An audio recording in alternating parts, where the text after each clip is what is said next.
Welcome back to the channel. Today we're going to put some coilovers in the front of this Vette. Forgive the shop. There's going to be some other videos about this. Definitely been working on the Vette a lot, getting ready for racing. Well, enough about that. Let's install these coilovers.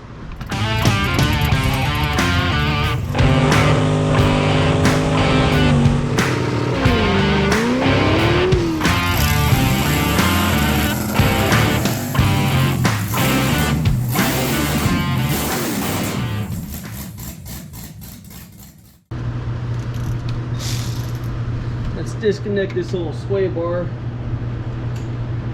I doubt this is gonna work. Nope.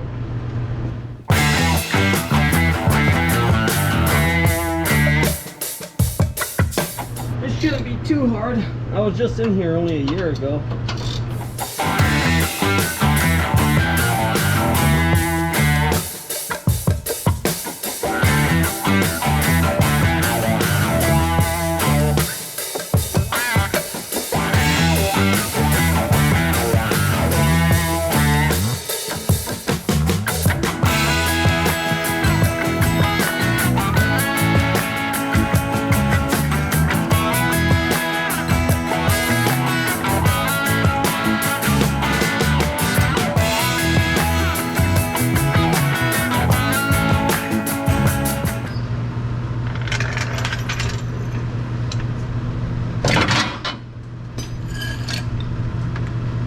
Always sketchy, always sketchy.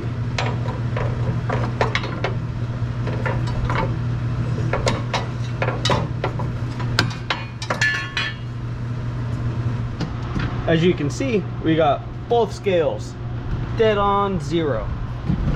Let's load them up and see how much everything weighs. Now that's actually a pretty significant savings. You're talking about 14 pounds versus 5 or 6 pounds. This kit cuts the weight down by half.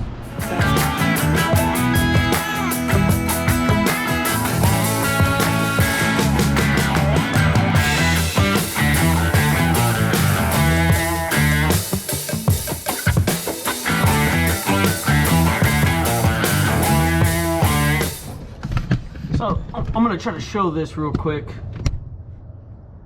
So right over here on my lower control arm were these nuts, and the instructions don't say nothing about them, but I want the coilover to sit flat right here and not on these nuts. So I'm chiseling them out just to get them out of the way. Once I get this done, I'll put the coilover in.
we were shipped with the coilovers with that end on it, and we needed that end. I bought these from Vette, but they were drop shipped from Van Steel. Thankfully, they overnighted me the bottom bracket, so we're back in business. We're all good. We got this now. We're gonna put this back together. Well, that was a bit of a pain in the ass not having the part, but aside from that, install was pretty easy. We got it wrapped up. Shed 20 pounds. I can't believe the difference in the weight. Well, I have a couple of track days coming up. We're gonna run it and adjust it. For anybody who's curious, I have for street driving, I'm running 6 and 6 for compression and rebound. For drag racing, I'm running 16 and 6 for compression and rebound. We're gonna see how that works. Probably gonna change it as I get some time on the car. Well, if you liked the video, be sure to hit the like button. Leave any comments, suggestions down below. If you have any questions, always ask them. And on that note, we'll catch you on the next one.